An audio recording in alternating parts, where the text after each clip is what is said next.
सुबह सभी ने साथ में ब्रेकफास्ट किया और फिर अखिल, अहाना और निया सिंघानिया मेंशन के लिए निकल गए। निशांत का दिल निया के जाने से बेचैन जरूर हो गया था, पर कहीं न कहीं उसके दिल में इस बात की तसल्ली भी थी कि अब निया 1 महीने के अंदर उसकी हो जाएगी। फिर वे निया को कभी भी खुद से दूर नहीं होने देगा। पर उससे पहले निशांत अखिल के बातों के बारे में सोचने लगा था। मोहब्बत की एक परीक्षा को अभी निशांत को पार करना था। निशांत के मन में थोड़ी घबराहट तो थी, पर दोनों परिवारों की खुशियों के लिए निशांत किसी भी मुश्किल का सामना करने के लिए तैयार था। निशांत अखिल के प्लान को सक्सेस करने के लिए अपनी तरफ से भी पूरी कोशिश करना चाहता था। आखिर इस प्लान का सक्सेस होना जरूरी भी तो कितना था। निया और अहाना के जिंदगी का सवाल जो था, वहीं अखिल ने निया को घर पर ड्रॉप किया और खुद अहाना के साथ मॉल में आ गया। दोनों को हनीमून के लिए शॉपिंग जो करनी थी। अहाना, ये देखिए, ये सभी ड्रेसेस मैंने खास तौर पर आपके लिए रखवाई है। अखिल ने अहाना को एक सेक्शन की ओर ले जाते हुए कहा। पर अखिल, ये सभी ड्रेसेस जरूरत से ज्यादा ही शॉर्ट नहीं हैं। अहाना ने अखिल की ओर देखते हुए कहा। अखिल ने अहाना की ओर हैरानी से देखा। अहाना, हम दोनों अपने हनीमून पर जा रहे हैं। आप क्या सूट साड़ी खरीदने का सोच कर आई हैं? अखिल ने मजाक करते हुए कहा। Very funny. अहाना ने अखिल के सीने पर हल्का सा हाथ मारते हुए कहा। आप मुझे jeans and T shirt section दिखाइए। अहाना ने एक एम्प्लॉय से कहा। वे एम्प्लॉय अहाना को दूसरी तरफ ले गई। रमणीक, ये सभी ड्रेसेस भी पैक कर दो और पहले मेरी गाड़ी में रखवा दो। अखिल ने एक एम्प्लॉय से कहा। जी सर, उस एम्प्लॉय ने कहा और अखिल के कहे मुताबिक वे सभी ड्रेसेस पैक करवाकर अखिल के गाड़ी में रखवा दी। अहाना को हनीमून पर अखिल सरप्राइज करने वाला था। दूसरे सेक्शन से अहाना ने अपने लिए कुछ कपड़े पसंद किए। अखिल ने भी अपने लिए थोड़ी शॉपिंग की और फिर दोनों मॉल से ऑफिस के लिए निकल गए। ऑफिस में भी अहाना काम में बिजी थी, लेकिन अखिल बार बार अहाना को परेशान करता जा रहा था। अहाना बीच बीच में नाराज हो जाती थी, लेकिन अखिल फिर भी नहीं रुक रहा था। हार मानकर अहाना ने अपने सामने से फाइल उठाकर टेबल पर फेंकी और खुद अखिल की गोद में जाकर बैठ गई। अखिल कुछ कह पाता उससे पहले ही अहाना ने अखिल के होठों को अपने होठों में भर लिया। अखिल यही तो चाहता था। वेद के कहने पर मलकित शांत बैठा हुआ था। उसे चुप बैठा तो नहीं जा रहा था, लेकिन वेद के जरिए अखिल से बदला लेने का आइडिया मलकित को सही लग रहा था। इसलिए उसने किसी तरह खुद को काबू में किया हुआ था। पर मलकित को इस तरह चुप बैठे देख किसी का खून जल रहा था। वे मोलिका थी, जिसे मलकित से काफी उम्मीदें थी, लेकिन मलकित के कोई एक्शन ना लेने से मोलिका बहुत ही खफा थी। खास करके उसने अखिल को निया और निशांत की सगाई ना होने की धमकी दी थी। सगाई तो हो गई थी, वे भी मलकित के सगाई फंक्शन में मौजूद होते हुए भी। ये बेइज्जती मोलिका से बर्दाश्त नहीं हो रही थी, और इस मोलिका की नज़र में उसकी बेइज्जती का जिम्मेदार कोई और नहीं था, वे मलकित ही था। आज मोलिका ने मलकित से बात करने का सोच लिया था। वे गुस्से में मलकित के कमरे में गई। ये है तेरी औकात मलकित? बड़ी बड़ी बातें कर रहा था ना तू उस निया को लेकर। क्या क्या किया आज तूने? हाँ, अपनी आंखों के सामने उस निया की सगाई कैसे होने दी तूने? मोलिका ने गुस्से में मलकित की ओर देखकर कहा। मलकित ने अपना शराब का गिलास टेबल पर रखा और गुस्से में मोलिका की ओर देखकर बोला। जुबान संभाल कर बात कर मुझसे। मैं तेरा नौकर नहीं हूँ जो तेरी बेइज्जती का बदला लेता फिरूंगा। क्यों? अखिल को देखकर क्या हो गई? मोलिका ने गुस्से में बोलने की हद पार कर दी थी। एक जोरदार थप्पड़ अगले ही पल उसके मुंह पर पड़ा। तेरी हिम्मत कैसे हुई मुझ पर हाथ उठाने की? मोलिका ने गुस्से में मलकित का कॉलर पकड़ते हुए कहा। मलकित ने मोलिका से अपना कॉलर छुड़ाया और मोलिका के बालों को पकड़कर बोला। अभी तो मैंने तुझ पर सिर्फ हाथ उठाया है। आज के बाद अगर तूने मेरे खिलाफ कुछ भी बोला ना, तो मैं भूल जाऊंगा कि तू मेरी बहन है। मलकित की आंखें गुस्से से लाल हो चुकी थी। वाह, क्या बात है, बहुत खूब, एक आदमी ने मलकित के कमरे में आते हुए कहा। साथ ही वे आदमी क्लैपिंग भी कर रहा था। उस आदमी को देखकर मलकित ने मोलिका को छोड़ दिया और किसी छोटे से बच्चे की तरह अपने हाथ आगे बांधकर सिर झुकाकर खड़ा हो गया। मोलिका भी सीधी खड़ी हो गई थी। इस वक्त उसकी हिम्मत नहीं हो रही थी उस आदमी की आंखों से आंखें मिलाने की। वे बलबीर खन्ना था। बहुत अच्छा कर रहे हो तुम दोनों। बहुत ही गर्व महसूस हो रहा है मुझे अपने बच्चों पर। एक दिन तुम दोनों मेरा नाम जरूर रोशन करोगे। बलबीर खाना ने मोलिका और मलकित को घूरते हुए कहा। सॉरी पापा, वे मैं। मलकित कुछ कह पाता उससे पहले ही एक थप्पड़ मलकित के मुंह पर पड़ा। मलकित लड़खड़ा गया था। मोलिका के मुंह से भी चीख निकल गई थी। खबरदार, खबरदार, अगर मुझे पापा कहा तो तुम दोनों मूर्खों का बाप कहलाने से अच्छा तो मैं नपुंसक कहलाना ज्यादा पसंद करूंगा। बलबीर खाना ने गुस्से में कहा। पापा, हमारी बात तो सुनिए।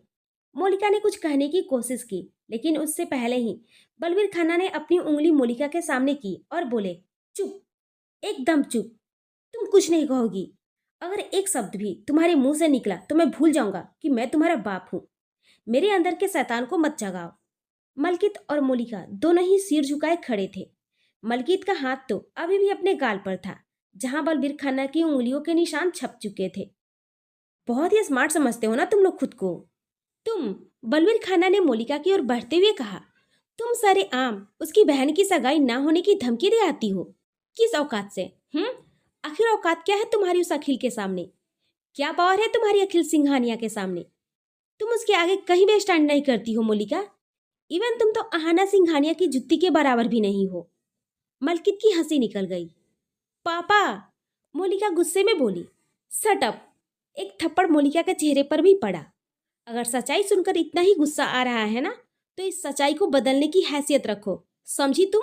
और किस किस बिहार पर तुम उस अखिल को धमकी देकर आई हो? इसके दम पर? बलबीर खन्ना ने मलकित की बाजू पकड़ते हुए कहा। इसके दम पर उछल रही हो तुम, जिसमें इतनी भी शर्म नहीं है, जिसे इतना भी नहीं पता कि बाप का थप्पड़ खाने के बाद हंसना नहीं होता। बलबीर खन्ना ने मलकित को गुस्से में घूरते हुए कहा। पापा, अब बहुत कुछ कह चुके हैं, एक बार मेरी बात तो सुन लीजिए। आप सच में मुझ पर गर्व करेंगे। मलकित ने कहा, तुम जैसे नालायक बेटे से मुझे कोई उम्मीद नहीं है। ना ही मैं तुम्हारी बात सुनना चाहता हूँ, और ना ही अब उन सिंघानिया से बदला लेने के लिए मुझे तुम दोनों में से किसी की जरूरत है। मैं खुद कोई रास्ता निकालूंगा। बलबीर खाना ने गुस्से में कहा और मलकित के कमरे से बाहर जाने लगे। लेकिन गंदी औलाद का परिचय मिलना अभी बाकी था। बलबीर खन्ना के कदम दरवाजे से बाहर जाते उससे पहले ही मलकित बोल पड़ा। अपनी इन बुढ़ी हड्डियों को इस उम्र में ज्यादा कष्ट मत दीजिए पापा। कहीं उन सिंघानिया से बदला लेने के चक्कर में आप। मलकित आगे बोलने की बजाय मुंह से सीटी बजाते हुए अपना हाथ ऊपर की ओर करते हुए लहराने लगा। बलबीर खाना और मोलिका दोनों ही मलकित की बात का मतलब समझ चुके थे। मोलिका तो सिर झुकाए हुए हंस रही थी। बलबीर खाना अब उन दोनों से क्या कहते। अपने दांत पीसते हुए वे कमरे से बाहर निकल गए। चल, चल तू भी निकल। मलकित ने मोलिका को हल्का सा धक्का दिया। मोलिका भी मलकित को गुस्से से घूरते हुए कमरे से बाहर निकल गई। कुछ दिन, बस कुछ दिन, उसके बाद आप सच में मुझ पर प्राउड करेंगे पापा। मलकित ने अपना शराब का गिलास उठाते हुए कहा और एक सांस में ही सारा ग्लास खत्म कर दिया। डिनर पर सभी साथ बैठे हुए थे। अखिल बेटा, एक बार वेदर चेक कर लो, कहीं मालदीव पर ठंड ना हो। देविका जी ने कहा। मॉम, वहाँ ठंड ना के बराबर होती है, और इस वक्त वहाँ का वेदर बिल्कुल भी ठंडा नहीं है। अखिल ने कहा। पर अहाना बेटा, फिर भी तुम अपने और अखिल के गर्म कपड़े ले जाना, मौसम का कुछ नहीं पता चलता है। देविका जी ने अहाना की ओर देखते हुए कहा। जी मम्मी, अहाना ने कहा और अखिल की ओर देखा। अखिल मुस्कुरा रहा था। वे धीरे से अहाना की ओर झुका और अहाना के कान में बोला। अहाना, क्या वाकई में गर्म रहने के लिए हमें गर्म कपड़ों की जरूरत पड़ेगी? जितनी तड़प हम दोनों को एक दूसरे को पाने की है, मुझे तो लगता है कि हम दोनों मालदीव का टेम्परेचर और बढ़ाकर ही आएंगे। अहाना को एकदम से खांसी होने लगी। असल में ये अखिल की कही बातों का असर था। क्या हुआ अहाना बेटा, आप ठीक तो है ना? दिनेश जी ने पूछा। जी जी पापा, अहाना इतना ही कह पाई। भाभी, पानी लीजिए।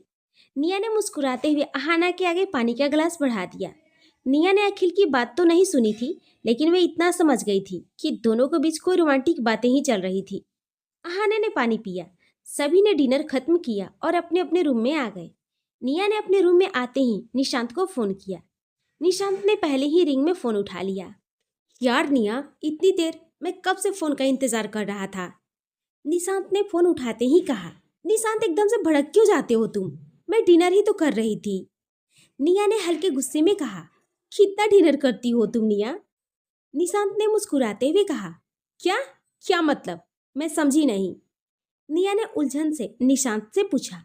निशांत ने मुस्कुराते हुए कहा। निया मैडम, इतना खाओगी तो मोटी हो जाओगी, फिर मैं तुम्हें उठाकर बेड तक कैसे ले जाऊंगा, और बीच में ही मेरी कमर की बैंड बज जाएगी। निया की आंखों में गुस्सा था। मुझसे ना बात ही मत करो। मैंने कितने रोमांटिक मूड में फोन किया था, और तुम कभी नहीं सुधर सकते। निया ने गुस्से में निशांत से कहा। क्या? ये मैं क्या सुन रहा हूँ? क्या सच में ये निया सिंघानिया? क्या सच में तुमने मुझसे रोमांटिक बातें करने के लिए फोन किया था? पता नहीं मुझे मुझे अब नींद आ रही है, मैं सोने जा रही हूँ, निया ने कहा और फोन कट करने लगी। फोन मत कट करना निया, निशांत ने थोड़ा रौब से कहा। मुझे बात नहीं करनी निशांत, मैं फोन कट कर रही हूँ, निया ने कहा। निशांत एकदम से बोल पड़ा। अगर तुमने फोन कट किया तो मैं अभी इसी वक्त सिंघानिया मेंशन आ जाऊंगा और अगले 15 मिनट में हम दोनों तुम्हारे कमरे में होंगे। फिर मैं क्या करूंगा मुझे नहीं पता। निशांत, तुम पागल हो गए हो। न जाने क्यों निशांत का ऐसे हक जताना निया को अच्छा लगा था। निया के चेहरे पर मुस्कुराहट आ गई थी। निशांत भी मुस्कुरा दिया। अच्छा सुनो निशांत, एक बात बताओ। हाँ पूछो। निशांत, हम दोनों हनीमून पर कहाँ जाएंगे? ये सवाल करने के बाद निया ने अपनी आंखें कसकर बंद कर ली। निया का सवाल सुनकर निशांत हैरान रह गया, पर अगले ही पल उसके चेहरे पर शरारती मुस्कुराहट थी। क्या बात है मिस निया सिंघानिया, कल ही तो सगाई हुई है, अभी तो हमारी शादी में भी 1 महीना बाकी है और अभी से आप हनीमून के बारे में सोचने लगी। क्या इरादे हैं आपके? हाँ, निशांत ने निया को छेड़ते हुए कहा। ऐसी कोई बात नहीं है निशांत, वे तो मैं बस ऐसे ही पूछ रही थी। ऐसे ही पूछ रही थी या फिर 1 महीना बिताने के लिए कोई बहाना ढूंढ रही थी? ऐसा कुछ नहीं है, मुझे नींद आ रही है, मैं सोने जा रही हूँ। अरे निया, मेरी बात तो सुनो। सुन तो लो कि मैं तुम्हें कहाँ लेकर जाऊंगा। नहीं, मुझे नहीं सुनना, मैं सोने लगी हूँ। Bye, good night. इतना बोलकर निया ने फोन रख दिया। उससे महसूस हो रहा था कि उसकी सांसें तेज हो गई है। निया ने किसी तरह खुद को काबू में किया और शादी के बाद के वक्त के बारे में सोचती हुई सो गई। दूसरी ओर निशांत का भी यही हाल था। ऑफिस में हाना और अखिल साथ में थे। काम तो दोनों के बीच कम हो रहा था, बस एक दूसरे के साथ छिड़खानी ज्यादा हो रही थी। जब कभी अखिल सीरियस होकर काम करता तो अहाना उसे छेड़ने लगती, और जब कभी अहाना को कोई प्रेजेंटेशन बनानी होती तो अखिल उसे तंग करने लगता। दोनों यूं ही वक्त काटने में लगे थे। असल में तो हनीमून पर जाने की बेकरारी में उनसे वक्त काटे नहीं कट रहे थे। तभी अचानक से अखिल के फोन पर एक कॉल फ्लैश हुई। वे वेद का फोन था। अहाना, मैं अभी आता हूँ, एक जरूरी काम है, अखिल ने अपनी चेयर से उठते हुए कहा। कहाँ जा रहे हैं आप अखिल? अहाना ने अखिल का हाथ पकड़ते हुए कहा। अखिल ने भी अहाना का हाथ अपने हाथों में लिया और कस लिया। बस एक कॉल करनी है अहाना, यहीं पर कर लीजिए ना अखिल। अहाना, अकेले में बात करनी है प्लीज, अखिल ने मिन्नत भरे स्वर में अहाना से कहा। कहीं ना कहीं अहाना समझ गई थी कि ये कॉल जरूर वेद का ही होगा, जिससे अखिल ने उसे निया और निशांत की सगाई में मिलवाया था। अहाना जानती थी कि मोलिका को सबक सिखाने के लिए ही जरूर अखिल कुछ प्लान कर रहा था, पर उसे मलकित के बारे में कुछ भी नहीं पता था। अखिल भी उसे ज्यादा कुछ नहीं बता रहा था। अहाना ने जानने की कोशिश भी नहीं की। उसे अखिल पर विश्वास था, वे जो भी कर रहा होगा ठीक ही कर रहा होगा। यही सब सोचते हुए अहाना खुद ही अपने चेयर से खड़ी हो गई और बोली। आप यहीं केबिन में ही बात कर लीजिए अखिल, मैं बाहर चली जाती हूँ। इसकी जरूरत नहीं है अहाना, आप क्यों बाहर जाएंगी? अखिल ने अहाना को रोकते हुए कहा। अहाना ने मुस्कुराकर अखिल की आंखों में देखा और बोली। मैं जानती हूँ अखिल, ये कॉल आपके लिए बहुत ही इम्पोर्टेंट है और शायद सीक्रेट भी। मैं नहीं चाहती कि बाहर कोई भी आपकी कन्वर्सेशन सुन ले। आप यहीं बैठिए, मैं तब तक स्टाफ राउंड कर लूंगी। अहाना की बात सुनकर अखिल ने अहाना को गले से लगा लिया। थैंक यू अहाना, मुझे इतना समझने के लिए। बिना कुछ पूछे आप। अखिल के आगे कुछ कहने से पहले ही अहाना बोल पड़ी। आप जो भी कर रहे हैं वे हमारे परिवार के लिए ही कर रहे हैं। आपसे सवाल पूछकर मैं आपके ऊपर अपने विश्वास को डगमगाना नहीं चाहती। मुझे यकीन है आप जो भी करेंगे सही ही करेंगे। अखिल मुस्कुरा दिया। उसने अहाना के सिर पर प्यार दिया। अहाना भी मुस्कुराती हुई केबिन से बाहर निकल गई।